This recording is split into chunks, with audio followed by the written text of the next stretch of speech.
Hello. ఈరోజు మనం చాలామందికి ఉండే ఒక పెద్ద కన్ఫ్యూజన్ గురించి మాట్లాడుకుందాం. అసలు మన ఒంట్లో కొవ్వు ఎలా కరుగుతుంది? మన దగ్గరున్న సోర్సెస్లో ఒక ఆసక్తికరమైన విషయముంది. పొడవాటి సన్నని మారథాన్ రన్నర్ను, ఆ భారీ కండరాలతో ఉండే వెయిట్ లిఫ్టర్ను పక్కపక్కన పెడితే వాళ్ల శరీరాలు చాలా భిన్నంగా కనిపిస్తాయి. కాని ఆశ్చర్యంగా ఇద్దర్లోనూ శరీర కొవ్వు శాతం చాలా తక్కువగా ఉంటుంది. ఇది ఎలా సాధ్యం? అవును. వాళ్లు చేసే వ్యాయామాలు పూర్తిగా వేరు కదా. అవునవును. ఒకరు గంటల తరబడి పరిగెడితే ఇంకొకరు బరువైన రాడ్లెత్తుతారు. ఈరోజు మనం ఈ రహస్యాన్ని ఛేదించబోతున్నాం. అవును, ఇది చాలా మంచి ప్రశ్న. ఈ పజిల్కు సమాధానం కావాలంటే మనం పైపైన కనిపించే వ్యాయామాలను దాటి, అంటే చర్మం కింద, కండరాల లోపల, చివరకు కొవ్వు కణాల స్థాయిలో ఏం జరుగుతుందో అర్థం చేసుకోవాలి. మన శరీరం కొవ్వును ఎలా నిల్వ చేస్తుంది, దాన్ని శక్తిగా ఎలా మారుస్తుంది, ఆ ప్రక్రియలో మనం చేసే వ్యాయామం పాత్ర ఏంటి, ఈ విషయాలను మనం లోతుగా చర్చిస్తే ఈ రహస్యం దానంతట అదే విడిపోతుంది. సరే, అయితే మొదలు పెడదాం. సాధారణంగా మనం కొవ్వు అనగానే మనకు కంటికి కనిపించేదే గుర్తొస్తుంది. కరెక్ట్. అంటే పొట్టమీద, చేతుల కింద ఉండే కొవ్వు. దీన్నే సబ్క్యూటేనియస్ ఫ్యాట్ అంటారని మన సోర్స్లో ఉంది. అందరూ తగ్గించుకోవాలని చూసేది దీన్నే కదా. ఖచ్చితంగా. అది సౌందర్యపరంగా చాలామందిని ఇబ్బంది పెట్టే విషయం. కాని ఆరోగ్యపరంగా మనం దానికంటే ఎక్కువ ఆందోళన చెందాల్సిన మరో కొవ్వుంది. ఓ. అది మనకు కనిపించదు. అదే విసరల్ ఫ్యాట్. Visceral fat. అవును. ఇది మన గుండె, కాలేయం, ప్రేగుల వంటి ముఖ్యమైన అంతర్గత అవయవాల చుట్టూ పేరుకుపోయే కొవ్వనమాట. ఇది పైకి కనిపించకపోయినా చాలా ప్రమాదకరమైనది. అయితే ఇక్కడో ప్రశ్న. కొంతమంది సన్నగా ఉంటారు, కాని వాళ్లకు కూడా ఈ ప్రమాదకరమైన విసరల్ ఫ్యాట్ ఎక్కువగా ఉండే అవకాశం ఉందా? మంచి పాయింట్ అడిగారు. అంటే మనం బయటకు కనిపించే కొవ్వును బట్టి దీన్ని అంచనా వెయ్యలేమా? వేలెం. దీన్నే టాఫీ అంటారు. Thin outside, fat inside. ఓ, అలాగా. బయటకు సన్నగా కనిపించినా వారి అవయవాల చుట్టూ ప్రమాదకర స్థాయిలో కొవ్వు పేరుకుపోయి ఉండవచ్చు. మన దగ్గర ఉన్న ఒక మెడికల్ జర్నల్లో గుండెకు సంబంధించిన ఒక ఇమేజ్ ఉంది. ఆరోగ్యకరమైన గుండె చుట్టూ కొద్దిగా, దాదాపు పసుపు రంగులో ఉండే కొవ్వుపొర ఉంటుంది. కాని విజరల్ ఫ్యాట్ ఎక్కువగా ఉన్న వ్యక్తి గుండె మొత్తం దాదాపుగా ఒక మందపాటి కొవ్వుపొరతో కప్పబడి ఉంటుంది. అయ్యో. ఆ కొవ్వు అవయవాలను నొక్కుతూ వాటి పనితీరును దెబ్బతీస్తుంది. టైప్ 2 డయాబెటీస్, అధిక రక్తపోటు, గుండె జబ్బులకు ప్రధాన కారణాల్లో ఇదొకటి. అది వింటుంటేనే భయంగా ఉంది. అంటే మనం తగ్గించుకోవాలనుకునేది చర్మం కింద కొవ్వైతే మనం నిజంగా తగ్గించుకోవాల్సింది ఈ విసరల్ ఫ్యాట్ అన్నమాట. అవును. మరి ఈ రెండింటినీ తగ్గించే పద్ధతులు వేర్వేరా? అదృష్టవశాత్తు కాదు. ఇక్కడ ఒక మంచి విషయమేమిటంటే ఈ రెండు రకాల కొవ్వులను తగ్గించే జీవరసాయనిక ప్రక్రియ దాదాపు ఒకే విధంగా ఉంటుంది. అదెలా? మనం ఆరోగ్యకరమైన జీవన శైలిని పాటిస్తూ మొత్తం శరీర కొవ్వు శాతాన్ని తగ్గించుకోవడానికి ప్రయత్నించినప్పుడు శరీరం ఈ రెండు రకాల కొవ్వులను శక్తి కోసం వాడుకుంటుంది. ముఖ్యంగా వ్యాయామం ఈ విజరల్ ఫ్యాట్ను తగ్గించడంలో చాలా ప్రభావవంతంగా పనిచేస్తుంది. సరే, అయితే ఆ ప్రక్రియలోకి వెళ్దాము. మనం జిమ్కి వెళ్తాం, కష్టపడి ట్రెడ్మిల్ మీద నడుస్తాం, పొట్ట తగ్గాలని వందల క్రంచెస్ చేస్తాం.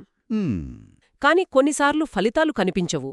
అసలు మన శరీరం లోపల ఏం జరుగుతోంది? మనం చేసే కసరత్తులకి, పొట్టమీద కొవ్వు కరగడానికి మధ్య ఉన్న సంబంధమేంటి? ఆహా. ఉదాహరణకు, నేను స్క్వాట్స్ చేస్తున్నాననుకుందాం. నా కాళ్లలోని క్వాడ్రిసెప్స్ కండరాలకు శక్తి కావాలి. ఆ శక్తి నా పొట్టమీద ఉన్న కొవ్వు నుండి ఎలా వస్తోంది? ఆ ప్రయాణం ఎలా మొదలవుతోంది?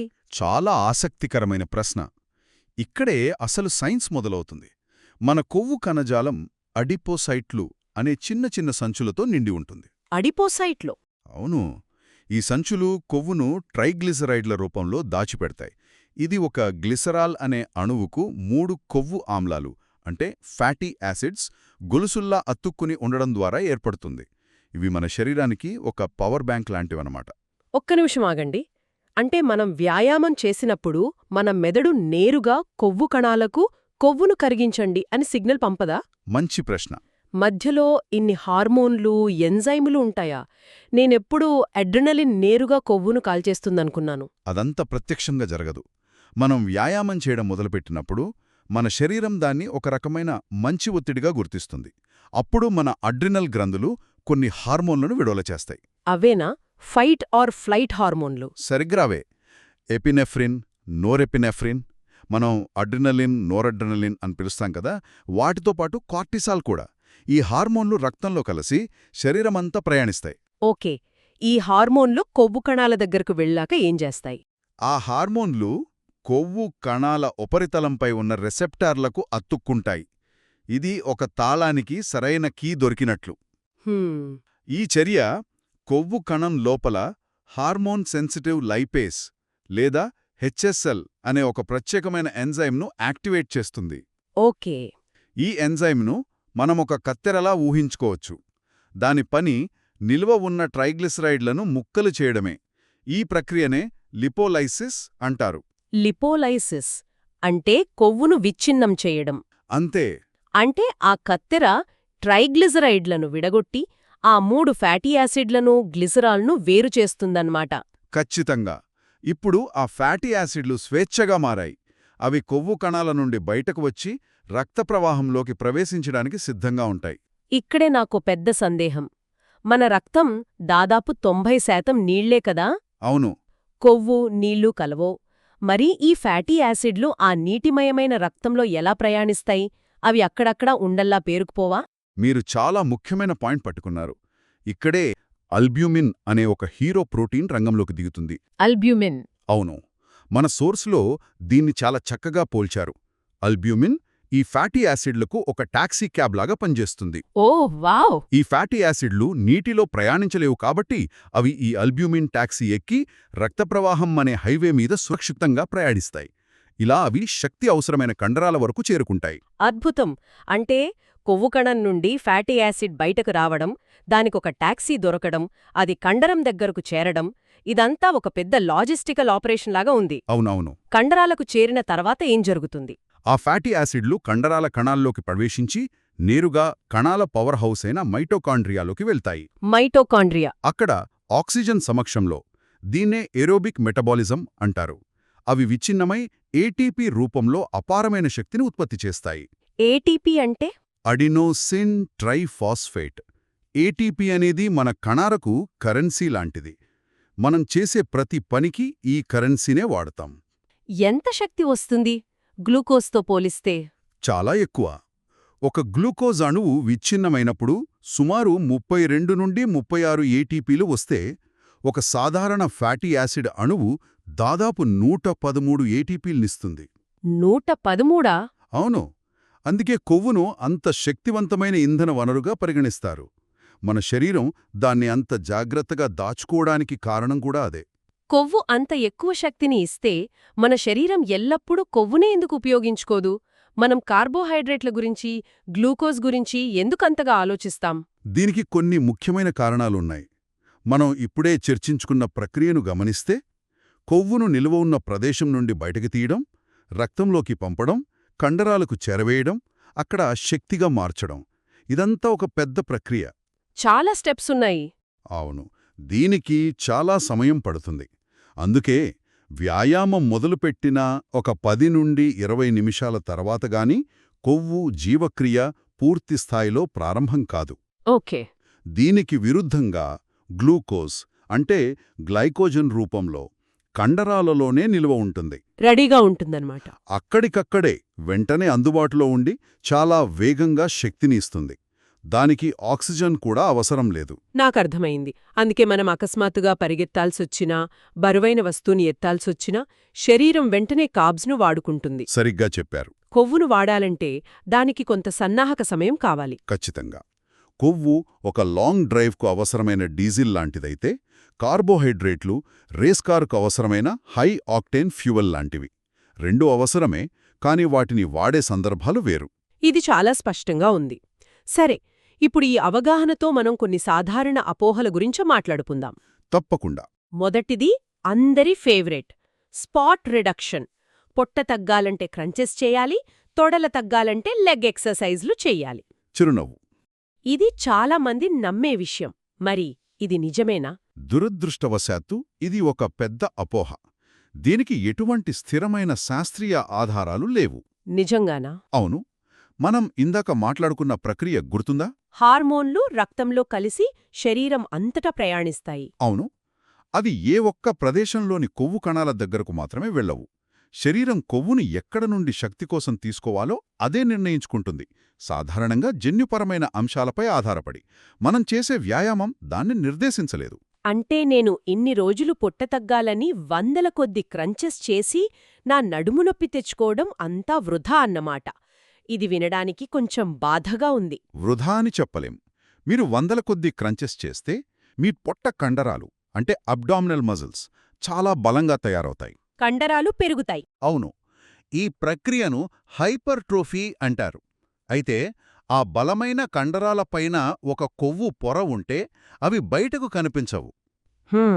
మీరు మొత్తం శరీర కొవ్వు శాతాన్ని తగ్గించినప్పుడు, అంటే శరీరం అంతటి నుండి కొవ్వు తగ్గినప్పుడు, ఆ పొర పల్చబడి మీరు కష్టపడి పెంచిన సిక్స్ ప్యాక్ కండరాలు స్పష్టంగా బయటకు కనిపిస్తాయి.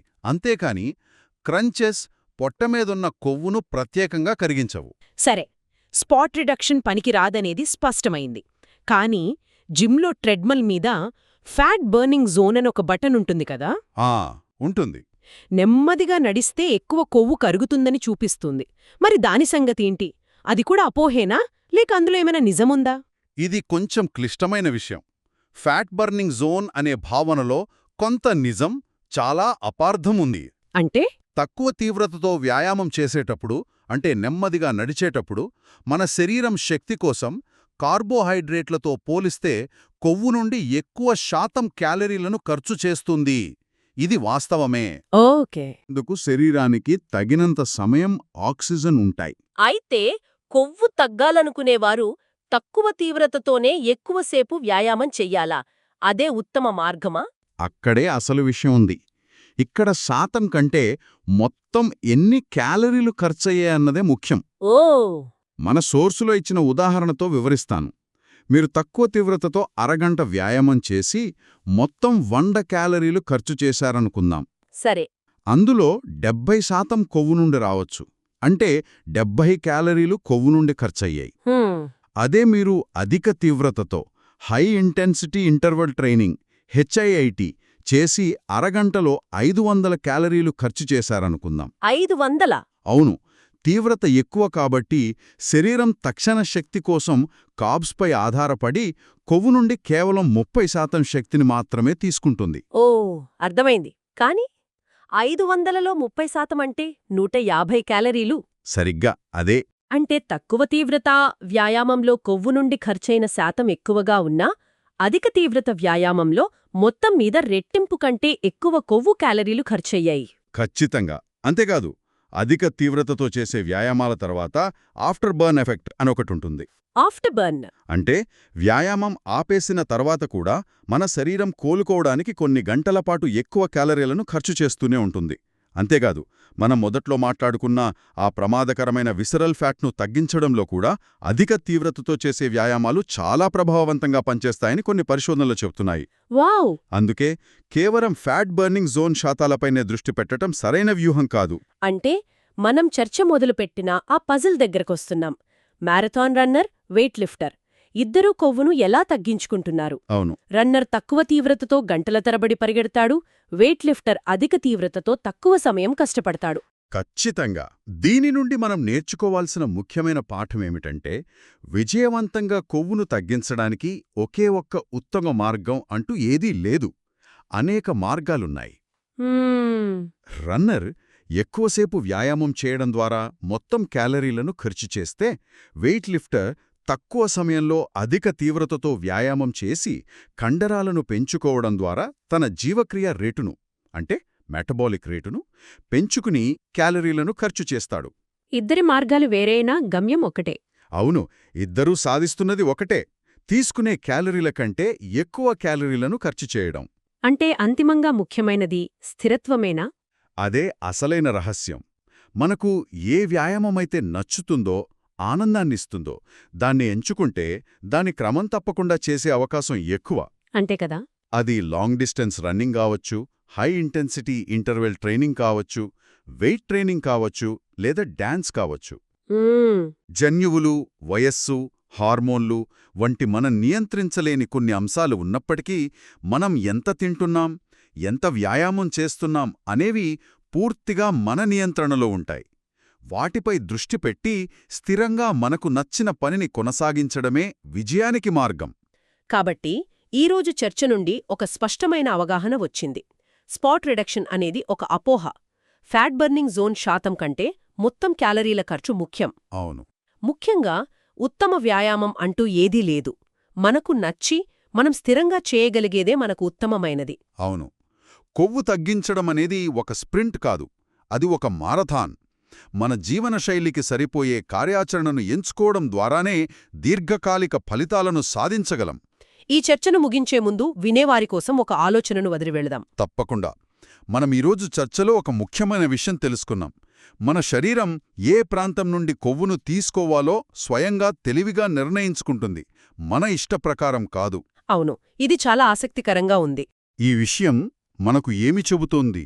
బహుశా నిర్దిష్ట సౌందర్య లక్ష్యాలపై, అంటే పొట్ట తగ్గాలి లేదా చేతులు సన్నబడాలి వంటి వాటిపై మాత్రమే దృష్టి పెట్టడం కంటే, మొత్తం ఆరోగ్య కొలమానాలను, అంటే శక్తిస్థాయి, గుండె ఆరోగ్యం, మానసిక ప్రశాంతత వంటి వాటిని మెరుగుపర్చడంపై దృష్టి పెట్టడం ఎంత ముఖ్యమో ఇది గుర్తుచేస్తుందేమో. శరీరం యొక్క ఈ తెలివైన ప్రక్రియ మన ఆరోగ్య ప్రయాణంలో ఓపిక మరియు సమగ్ర దృక్పథం యొక్క ప్రాముఖ్యతను మనకు నేర్పుతుందేమో. ఒక్కసారి ఆలోచించండి.